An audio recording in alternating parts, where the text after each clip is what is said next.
Well, as affordable housing comes into vogue in the realty space, questions remain regarding what makes for affordable housing and what can the consumer really expect while investing in an affordable home. Affordability varies. Well, that is something we could all agree with. And the developers couldn't agree more.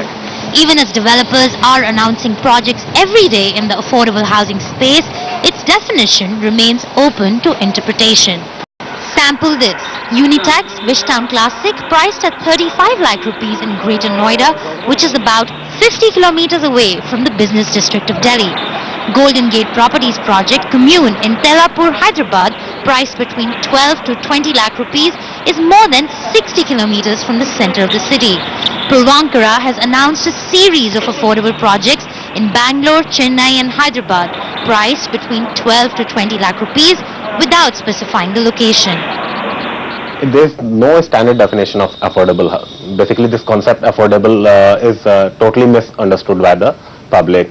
And when we talk of affordable, that means that it is a region-specific term, and depending upon the per capita income of that region, you will have to find out what the cost of affordable housing is.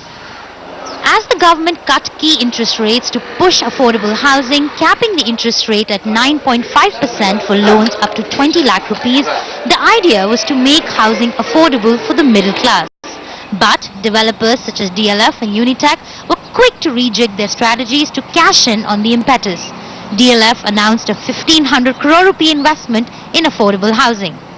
In the NCR region, independent analysts say affordable homes should come between 20 and 30 lakh rupees.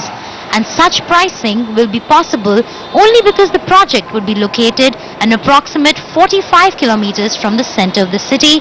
Also, it will be a no-frills home and with less space, meaning a compromise on healthcare, school and lifestyle in general. The location is a big compromise which one has to make, but then if one developer is coming up there with maybe an integrated township, or he's doing some group housing there, he's talking about doing volumes there. He's talking about doing 800,000, 1,500 apartments there. Automatically, when habitation comes in, infrastructure also comes in with that. And of course, there are hidden costs, such as parking fee and maintenance costs. And besides a close inspection of the sample flat, consumers really have no way of ensuring the quality of the final product. And you have all the clients to really read the fine print before they sign on it, and have a look. Please go and have a look at the location before you buy into anything. Whether affordable housing is just a notional phenomenon? Well, seems like customers will have to wait it out for that answer.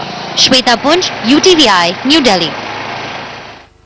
Affordable housing, that's an arresting concept, and joining me now is Rajiv Rai. He's Vice President of Asotech Limited. Thanks very much for joining us, Rajiv. Hello. Simple question, what exactly is affordable housing? How is the industry defining it? This term is very simple, but answer is very complex, because Government of India or any state government has not defined this term, affordable housing. Basically, it's a region-specific and age group-specific term, and it changes. It keeps on changing with the region or area you are moving in. Like affordable for a person staying in Delhi, or a person staying in Mumbai, or a person staying in Nagpur, he'll have a different. So when the industry and developers like you say that you're going in for affordable housing, what exactly do you mean? Are you looking at reduced pricing across all levels and all regions? We are trying to cater to the demands of the affordable segment housing in terms of EWS or LIG population. Like there is a demand of 24.7 million units for affordable homes, and the ticket size for this population has to be below 20 lakhs or 25 lakhs. So in tier 1 city, it has to be below 25 lakhs. So in tier 2 city, it has to be below 15 lakhs. So we are trying to bring down prices by bringing down the area of the apartment.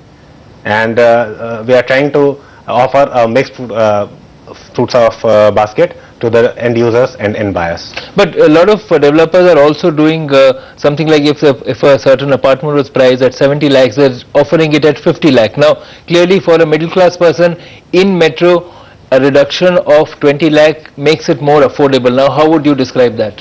No, Panjal, that's not true. Basically, for a primary property, that may be true for a secondary property where the developer has already sold his property and it is being resold in the market.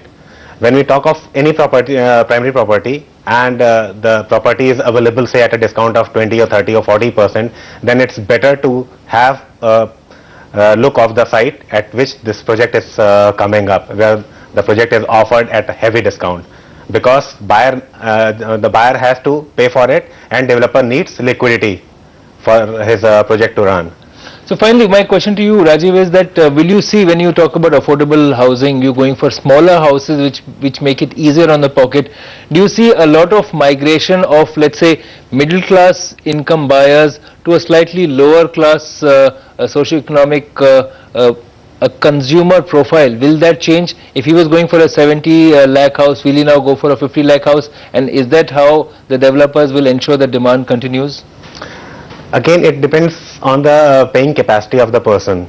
If he can pay for the EMI, and the property size or the ticket size of the property is 70 lakhs, and if he has the resources to pay for that, I don't think he'll compromise with the size of the apartment or the quality of the apartment.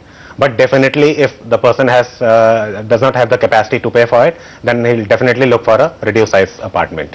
Rajiv, thank you very much for joining us. You're welcome. Coming up after the break, as President-elect Barack Obama gets ready to take office exactly a week from now, his predecessor George Bush has begun reflecting on his 8 years as Commander-in-Chief.